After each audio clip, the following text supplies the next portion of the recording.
Guiding hand. Look at all Trump survived to get here. And let's face it, look at what we all survived to get here.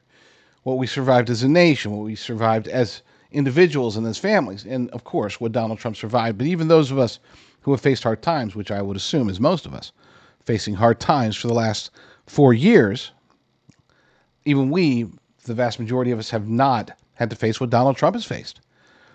Very few of us, if any, have had to face multiple lawsuits. Very few of us, if any, have had to face multiple criminal charges.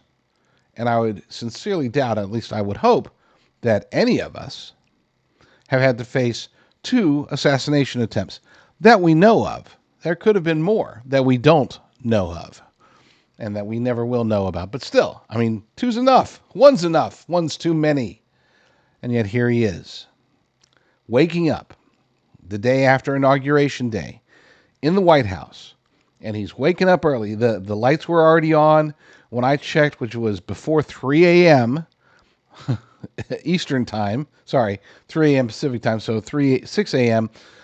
Eastern time. He was already up this morning doing his thing because that's what he does. So article over at thefederalist.com by M.D. Kittle. Really, it's a great article. I strongly recommend reading it all. I'm not going to read it all to you, but I will read parts of it because it is telling. And I know that we've talked about this or similar topics a lot, and other people have as well.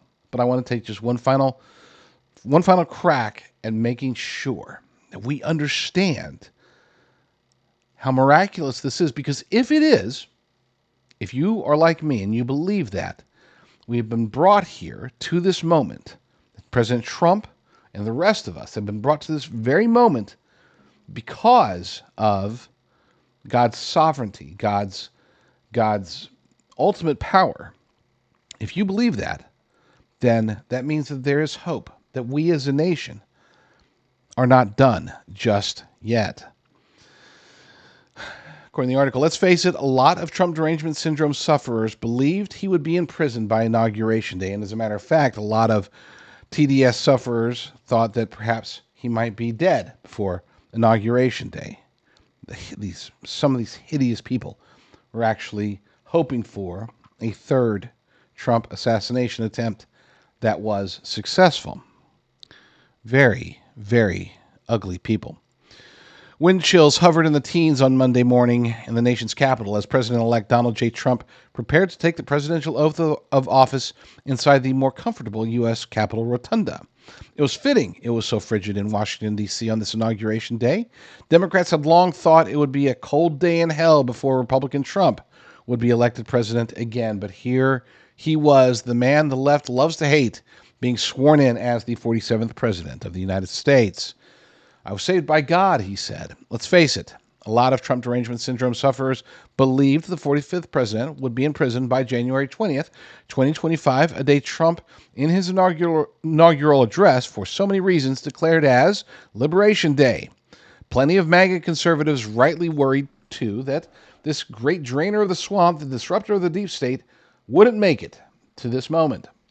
But by the grace of God and a fragment of an inch, Donald Trump stood before his fellow Americans and raised his right hand to once again solemnly swear to faithfully execute the office of President of the United States. Political redemption and the sweet, sweet revenge of success? Sure. The hand of providence? Trump absolutely believes so, and so do many of his supporters. I was saved by God to make America great again, he said, to a standing ovation from his family and friends. Cameras panned to the president's wife, First Lady Melania Trump, and their son, Barron, who fervently nodded. His political opponents, who had spent the better part of the past decade trying to destroy him, kept their seats, their eyes filled with a mix of disdain and loss. That is why each day under our administration of American patriots, we will be working to meet every crisis with dignity and power and strength, Trump continued. We will move with purpose and speed to bring back hope, posterity, safety, and peace for citizens of every race, religion, color, and creed. For American citizens, January 20th, 2025 is Liberation Day, the president triumphantly proclaimed, to applause from the liberated and stunned expressions from the predecessors. Joe Biden and Kamala Harris, the Democrats' DEI promoted replacement candidate, Trump vanquished in November's election. Gosh. And I did watch as they seemed more downtrodden than I would have expected. At least for Kamala Harris, you would think maybe she's relieved. Maybe I started getting the feeling that she wasn't, we've known that she wasn't up to the task for a long time. And I started thinking that maybe she felt she wasn't up to the task because the stress was clearly getting to her. Now, if the stress from the campaign gets to you, the stress of the office is definitely going to get to you. And as vice president, she was able to see the effects that it had on Joe Biden, who, as bad as he was in 2019 and 2020 during the election, I thought he was already suffering from dementia at that point. He really went downhill once he got into the Oval Office. And they did everything they could to pamper him, to buffer him. They put him inside a sometimes I was going to say a figurative bubble, but sometimes it was a literal bubble, a bubble of protection around him to make sure that he didn't deteriorate too fast, and yet he still did. So between the two of them, I would have expected them to be sort of relieved, and maybe they are. They sure didn't look like it during Trump's inauguration speech. But moving on, it wasn't just assassins or Democrats. Well, it was Democrats, but it wasn't just assassins. They call it lawfare, he said. Trump faced multiple criminal prosecutions through Democrats' weaponization of the criminal justice system, particularly Biden's corrupt Department of Justice. He was convicted in a kangaroo court in Manhattan on trumped-up charges, even as the conflicted leftist judge presiding over the trial ultimately sentenced Trump to no penalty. There's been a weaponization of government. They call it lawfare. Never happened to any extent like this, but never happened in our country before, Trump said before following the judge's impotent sentence just days before the president's inauguration. It's an injustice of justice. Very well spoken.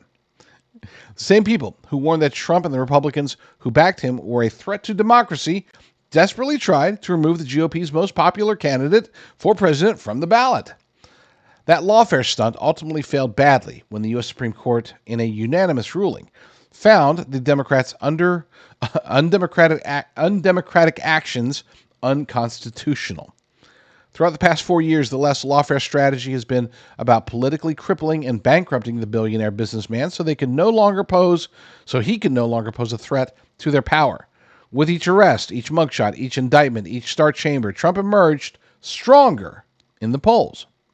Americans saw through the banana republic games the left was playing. That fact was a small miracle given the corporate media were all in on the games, outright interfering in the 2024 election. And praise God for that. Let's talk about that real quick. We can say, oh my gosh, he had to fight the legacy media. They were totally against him and it was just awful and it was terrible. But he won. Now, if he'd lost, I would be singing a different tune.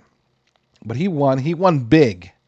So now I can say, in retrospect, I'm very happy that legacy media did what they did. I'm very happy that they exposed themselves as the shills for the Democrat Party, the shills for the uniparty swamp, really, as the lapdogs of the globalist elite cabal. This is a positive, okay? At the time, certainly felt negative. But how many people do you know who still think that legacy media is worth watching and who still trust what they're being told? Even those who watch Fox News are starting to realize that not everything that comes out of the show host's mouth is going to be truthful or accurate. They too are still legacy media. They too are still corrupt. Are they less corrupt than CNN? Yes. Is CNN a little bit less corrupt than MSNBC? Yes. But all of them are corrupt. And I think people are starting to realize this. Praise God for that. And also, we can thank them for sticking their necks out so far that they chop their own heads off pretty much. That's legacy media, but let's move on. The drive to stop Trump at all costs took a deadly turn at a warm July evening campaign rally in Butler, Pennsylvania, where a would-be assassin slipped through the criminally incompetent watch of the U.S. Secret Service and fired off several shots at the Republican presidential candidate and supporters. Trump was hit in the ear, narrowly escaping a mortal wounding. Corey Comparator, a rally-goer, was killed in the attack, and 2 others were seriously injured. Blood streaming down his face, Trump stood up on the rally stage and urged Americans to fight, fight, fight. That iconic moment, the ultimate symbol of Trump's indomitable spirit, may very well have sealed his victory in November. I was at the Republican National Convention in Milwaukee just 2 days later. The feeling of a guiding hand of Providence was palpable in the building, particularly as Trump surprised the crowd and showed up with a bandaged ear on the first night of the convention. Honestly, I'm telling you, that God saved this guy. Normal Paul, a delegate from New York, told me above the din of the convention floor at the first Fiserv Forum, home of the NBA's Milwaukee Bucks. Is it Fiserv? I don't know. In downtown Milwaukee, not a fan of the Bucks, not a fan of the NBA anymore. Used to be, whatever. I think he was protected by God, Paul said, gravely adding, 1 inch, he's done. That's a sentiment shared by a lot of Americans who these days are feeling delivered from 4 years of incompetence and corruption and cover-ups in their federal government. Undoubtedly, the deep failures of the Biden administration, crippling inflation and invasion of our border, leftist identity politics injected into every aspect of life, had a lot to do with the left's deep losses in November. But the guy who fought like hell to reclaim America's greatness, the former president whom Democrats declared a threat to democracy, has survived everything the left has dished out to preserve his nearly 250-year-old democratic republic. Who could say Providence had something to do with Liberation Day? Trump definitely does. And I do encourage you to read the rest of the article. It is inspiring. And we need to not just pass this moment up. This is something where we need to stop. Stop what you're doing right now. Pause the show if you have to. And pray your appreciation to God for this tremendous blessing. We all have reasons to be thankful. This is one of those rare opportunities where we, as a nation, can be thankful for God's providence, thankful for God's sovereignty, and thankful, if we're being completely transparent on this, thankful that God has not abandoned us. We deserve to be abandoned. We deserve to be burned like Sodom and Gomorrah. We have done far worse as a nation. And yet, here we are, December 21st, January 21st, 2025, and we're still around, and things are looking brighter than they have for a very long time. Praise God for that. Let's spread the truth together. You can connect with me on X at JD Rucker, or you could subscribe to my Rumble channel, jdrucker.com/rumble, jdrucker.com/rumble.